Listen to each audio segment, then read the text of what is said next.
उस्मान डार के तहलका है इस इंटरव्यू के बाद पाकिस्तान तहरीक इंसाफ का भी इस सारे मामले के ऊपर जो है वो रद्द-ए-अमल आ गया है। अब ये मामला है कि आप लोगों को बताते चले कि पाकिस्तान तहरीक इंसाफ के रहनुमा थे उस्मान डार साहब जो सियालकोट से थे। अब वो पाकिस्तान तहरीक इंसाफ को खैर बात कह चुके हैं, सियासत को खैर बात कह चुके हैं। उन्होंने कल कामरान शाह साहब के प्रोग्राम के अंदर एक इंटरव्यू दिया जिसके अंदर उन्होंने बहुत ज़्यादा इंकिशाफात किए, हत्ता कि उन्होंने ये तक कह दिया कि ये सारा जो एंटी इस्टेब्लिशमेंट और एंटी फौज का जो बयानिया था वो इमरान खान साहब खुद प्रमोट कर रहे हैं, ये तक उस्मान डार साहब की तरफ से कह दिया गया। अब इस सारे मामले के अंदर उन्होंने पाकिस्तान तहरीक इंसाफ को तो खैर बात कहा ही, उसके बाद उन्होंने सियासत को भी खैर बात कह दिया। अब इस सारे मामले के ऊपर जो रद्द-ए-अमल आया है पाकिस्तान तहरीक इंसाफ के साथ तहरीक इंसाफ की तरफ से, वो पाकिस्तानी आप लोगों के साथ शेयर करते हैं। आप लोगों को बताते चले पाकिस्तान तहरीक इंसाफ ने उस्मान डार के इंटरव्यू की नई बोतल में पुरानी शराब करार दे दिया है। अब पाकिस्तान तहरीक इंसाफ का कहना है कि 24 रोज तक नामालूम अगवाकारों की हिरासत में गुजारने के बाद उस्मान डार की रहनुमाई बिलाशुबा खुद अगवाकारों को बेनकाब करती है। 10 सितंबर को कराची से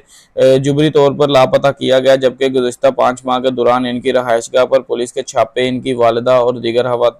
खवातीन अहले खाना से बदसलूकी की और इनकी फैक्ट्री और रहायशगाह पर ताले पूरी कौम देख चुकी है। पाकिस्तान तहरीक इंसाफ ने कहा कि इस 24 रोज़ा जुबरी गुमशुदगी के दौरान जिस्मानी और जहनी तशद्दुद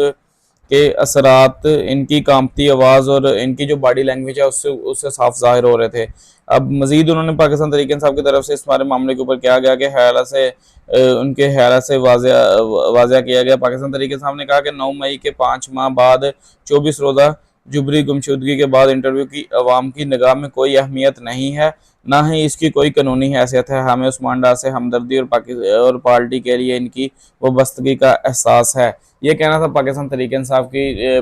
टीम की तरफ से, जो उस्मान डार साहब की तरफ से इंटरव्यू दिया गया। अब पाकिस्तानी आप लोगों को बताते चलूँ कि कल कामरान शाह साहब के इंटरव्यू के अंदर पाकिस्तान तहरीक इंसाफ के रहनुमा थे उस्मान डार साहब, उनकी तरफ से एक इंटरव्यू दिया गया और इस इंटरव्यू के अंदर उन्होंने बहुत ज़्यादा तहलका है एक इंकिशाफत की और उन्होंने कहा कि इमरान खान साहब जो हैं वही सारे चीज़ों के जो सानिया नौवे के जो मास्टरमाइंड है वो इमरान खान साहब हैं। और यहाँ उनकी तरफ से ये कहा गया कि ज़मान पार्क के अंदर बैठ के मीटिंगें चलती रही और इमरान खान साहब की गिरफ्तारी से पहले ये सारी चीज़ें जो है वहाँ पे होती रही। तो जब ये इंटरव्यू पेश आया, हमने भी इस चीज़ के ऊपर जो है वो अपना व्लॉग आप लोगों के साथ शेयर किया था और आप लोगों को तकरीबन 20 मिनट का एक व्लॉग अपलोड हम लोगों ने किया था। अगर आप लोगों ने अभी तक देखा नहीं है तो यहाँ पर आई बटन में आप लोगों को लिंक दे दूंगा, वहाँ पर जाकर आप चेकआउट कर सकते हैं। अब उस व्लॉग के अंदर हम लोगों ने भी बेसिकली एज अ पाकिस्तानी, मैंने आप लोगों को यही बताया था कि हम लोग क्योंकि सियालकोट से बिलोंग करता हूं, मैं एज अ पाकिस्तानी या एज अ सियालकोट से मैं बिलोंग करता हूं, तो मैं पर्सनली समझता हूं कि उस्मान डार साहब की सियासत किस तरीके की है और पाकिस्तान तहरीक इंसाफ की सियासत सियालकोट में स्पेशली किस तरीके की है। तो मैं उस्मान डार साहब को एग्रेसिव समझता हूँ और मैंने बड़ी डिटेल में आप लोगों के साथ उस व्लॉग के अंदर आप लोगों के साथ चीज़ों को शेयर करने की कोशिश की है। हमने जो मेन पॉइंट्स थे उन चीज़ों के अंदर वो आप लोगों के साथ शेयर किए थे। तो आप लोगों को मजीद आप लोगों को बताते चले कि पाकिस्तान तहरीक इंसाफ के जो रहनुमा उस्मान डार साहब थे, उनकी वालदा की तरफ से भी कल एक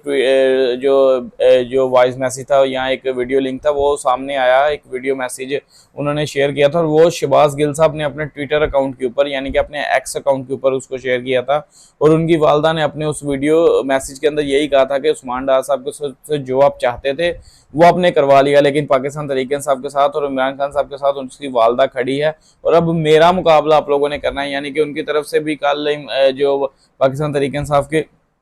रहनुमा थे उस्मान डार साहब, उनकी वालदा की तरफ से जिनके साथ आप लोगों ने देखा सानिया नौमी के बाद किस तरह से उस्मान डार साहब के घर को जला दिया गया और मतलब किस तरह से तशद्दुद किया गया और जो सारी चीज़ें उनके तोड़ फोड़ की गई, सॉरी जलाओ का अल्फाज मैंने गलती से इस्तेमाल किया, और जिस तरह से उनकी फैक्ट्री को सील किया गया या उनके सेक्रेटरीट को सील कर दिया गया, उनके घर को तोड़ दिया गया, गाड़ियां तोड़ दी गई, उनकी वालदा के साथ जिस तरह से पंजाब पुलिस की जो एक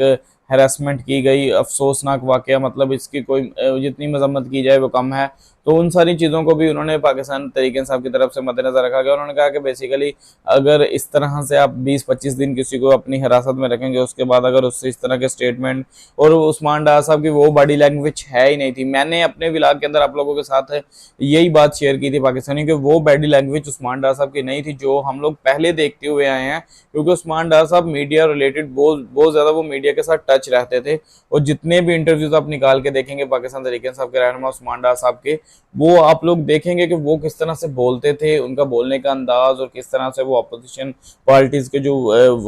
वर्कर्स वहाँ पे उस टाइम मौजूद होते थे उन शोज के अंदर, उनको किस तरह से चुप करवाते। तो वो एक अपना स्टैंडर्ड था उस्मान डार साहब का बोलने का, उस्मान डार साहब की बात करने का अंदाज था। लेकिन वो 24-25 दिन का जो एक टाइम गुजरा, उस टाइम के बाद उस्मान डार साहब टोटली चेंज। और जब उन्होंने कामरान शाह साहब के शो के अंदर बैठ के इंटरव्यू दिया, वो तब भी लग रहा था कि वो इंटरव्यू एक मतलब गन पॉइंट के ऊपर लिया जा रहा है। और ये बात मैं अकेला नहीं कर रहा, ये बात पूरा का पूरा पाकिस्तान कर रहा है। और यही बात पाकिस्तान तहरीक इंसाफ ने बखूबी समझी है। शायद यही रीजन है कि वो उस्मान डार साहब की अब आई पर्सनली थिंक हो सकता है कि क्योंकि उस्मान डार साहब तो पाकिस्तान तहरीक इंसाफ छोड़ चुके हैं, अब आई पर्सनली थिंक ऐसा पॉसिबल हो सकता है आने वाले जनरल इलेक्शन के अंदर अगर पाकिस्तान तहरीक इंसाफ इलेक्शन लड़ती है तो क्या उस्मान डार साहब की वालदा को MNA का टिकट मिल जाएगा सियालकोट में, क्या हाज आसिफ का मुकाबला अब उस्मान डार साहब की वालदा मुकाबला करेंगी, क्या पाकिस्तान तहरीक इंसाफ इलेक्शन अगर लड़ती है। मैंने ये पॉइंट आप लोगों के साथ लाजमी शेयर किया है, आप लोगों को बताया कि अगर बैलेट पेपर के अंदर बल्ले का निशान या पाकिस्तान तहरीक इंसाफ का निशान आता है तो फिर क्या सियालकोट के अंदर किसी और कैंडिडेट को देखा जाएगा कि क्या उस्मान डार साहब की वालदा इलेक्शन लड़ेंगी। तो ये बड़ा इंटरेस्टिंग पॉइंट है। और क्या ऐसा भी पॉसिबल है कि उस्मान डार साहब दोगली पॉलिसी खेल रहे हैं, यानी कि वो अपनी वालदा को प्रो इमरान खान साहब का नारा लगवा दिया उस दिन, क्योंकि कल अभी इंटरव्यू दिया था उस्मान डार साहब की तरफ से, उधर से उस्मान डार साहब का इंटरव्यू रिलीज किया गया यूट्यूब के ऊपर और दुनिया न्यूज़ के ऊपर, उधर से साथ ही उनकी वालदा का स्टेटमेंट जो है वो शेयर कर दिया गया शहबाज गिल साहब ने अपने एक्स अकाउंट के ऊपर। तो मामला बेसिकली जा किस तरफ रहा है, क्या पाकिस्तानी अवाम बेवकूफ़ है या पाकिस्तानी अवाम को बेवकूफ़ बनाने की कोशिश की जा रही है, यहाँ पाकिस्तान तहरीक इंसाफ से वाकई ही उस्मान डार साहब ने अलहदगी इख्तियार कर लिया। तो ये काफ़ी जो पॉइंट्स हैं या ये काफ़ी जो चीज़ें हैं वो उठ के सामने आएंगी और आने वाले टाइम के अंदर हम लोगों को इन सारी चीज़ों के अपडेट मिलेंगी। और जैसे ही वो मिलेंगी वो डेफिनेटली आप लोगों के साथ शेयर करेंगे, क्योंकि ये सवालात हैं मेरे पर्सनली। अब अगर डार फैमिली से कोई भी बंदा मेरी ये वीडियो देख रहा है तो वो पर्सनली इन सवालात को वो भी सोचेंगे, क्योंकि ये हाल ही अभी मैं यूट्यूब के ऊपर बैठ के ये सवाल कर रहा हूँ। आने वाले टाइम के अंदर आप लोगों को ये सवाल आप लोगों को पाकिस्तान की ऑफिशियल मीडिया चैनल के ऊपर भी देखने को मिल जाएंगे। और आप लोगों को क्योंकि देखें मैं उस उम्र अगर इमरान खान साहब जेल से रिहा होकर बाहर आ जाते हैं और पाकिस्तान तहरीक इंसाफ जनरल इलेक्शन में जाती है और जनरल इलेक्शन लड़ती है, तो लड़ने के बाद सियालकोट के लिए एक बहुत पक्की सीट है, छोटी सीट नहीं है सियालकोट की, एक मेन सीट है ना, कैंट की सीट है, तो वो बहुत ज़्यादा मेन सीट है। क्योंकि वैसे तो ओवरऑल अगर हम बात करें तो सियालकोट के अंदर 5 MNAs की जो सीटें हैं वो मौजूद हैं। लेकिन अब देखना ये पड़ेगा कि क्या अगला आने वाला कैंडिडेट पाकिस्तान तहरीक इंसाफ का अगर सियालकोट से होता है तो क्या वो भी डार फैमिली से ही होगा, यहाँ पाकिस्तान तहरीक इंसाफ अपना कैंडिडेट चेंज करने जा रही है। क्योंकि उस्मान डार साहब ने तो ऐलान कर दिया कि वो उन्होंने सियासत को हर बात कह दिया। तो क्या उस्मान डार साहब की वालदा से हम लोग ये सोच सकते हैं या हम लोग ये माइंड बना सकते हैं कि उस्मान डार साहब की वालदा जो है वो MNA का इलेक्शन लड़ सकती हैं। खैर ये सारी चीज़ें आने वाले टाइम के अंदर इस न्यूज़ के रिलेटेड जितनी भी चीज़ें अपडेट्स होंगी या जितनी भी नई डेवलपमेंट्स होंगी वो आप लोगों के साथ लाजमी शेयर करेंगे। चैनल पर नए हैं तो चैनल को सब्सक्राइब कर लीजिएगा, वीडियो को लाइक कर दिया करें और सपोर्ट किया करें। यही आप लोगों का प्यार होता है, यही आप लोगों की सपोर्ट है। अपना बहुत सा ख्याल रखिएगा, मुझे दुआ में याद रखिएगा। इसी चीज़ के साथ आज के व्लॉग को भी खत्म करते हैं। अल्लाह पाक पाकिस्तान को हमेशा सलामत रखे। अल्लाह हाफिज़।